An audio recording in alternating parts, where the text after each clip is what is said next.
Stop just swinging your hips around like this if you want better hip mobility. I have something way better for you. Because we're going to spend time on the floor working on our hips. Let's do something that actually creates real lasting change. That's going to make you more flexible and is going to make your hips significantly stronger.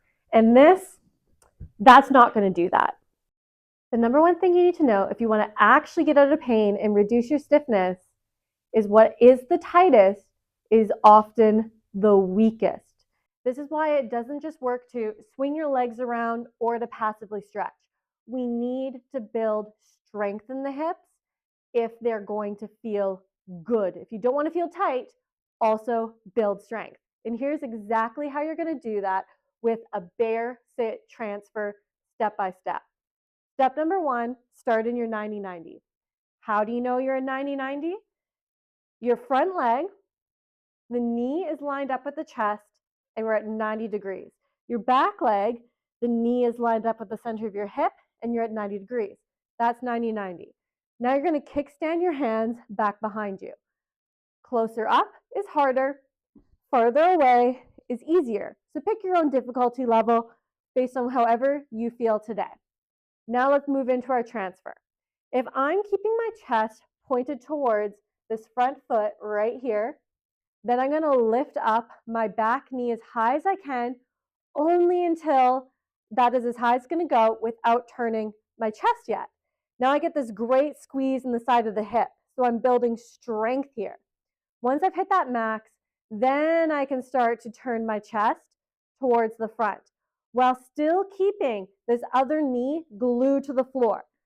Now, how far can I get my knees apart from each other without this knee leaving the ground?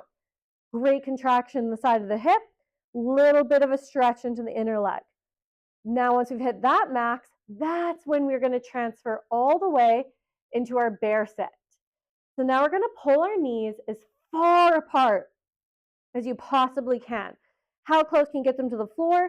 Really strengthening that outer hip, getting that stretch in that inner leg, and then transfer through to your 90-90 on the opposite side.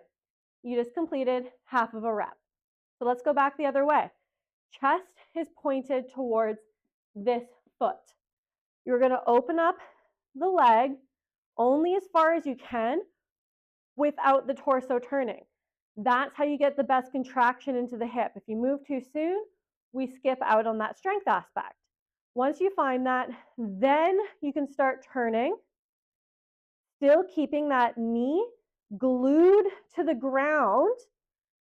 Once you hit the spot where your knees are as far apart from each other as you can possibly get, with that leg still glued to the ground, then you can let the knee leave the ground.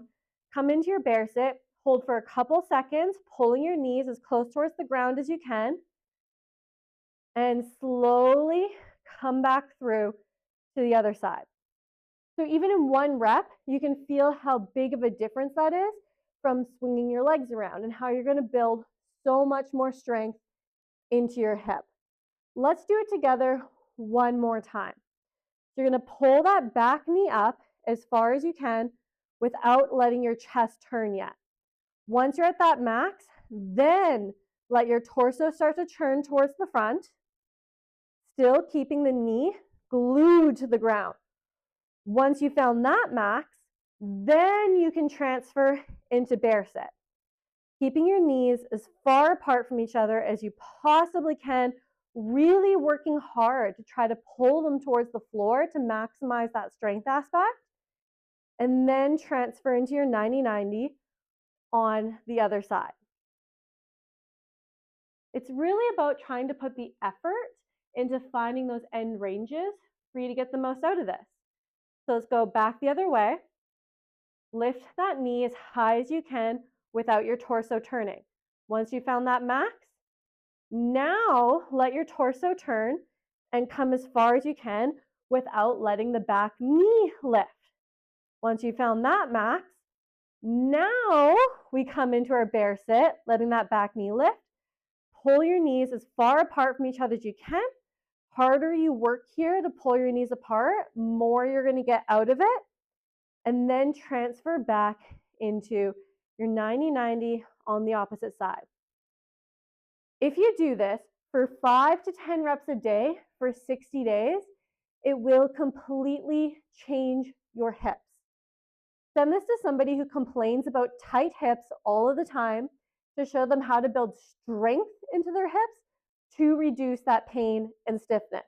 It's truly what makes all the difference. And don't forget to subscribe to get a step-by-step walkthrough of a new mobility drill every single week.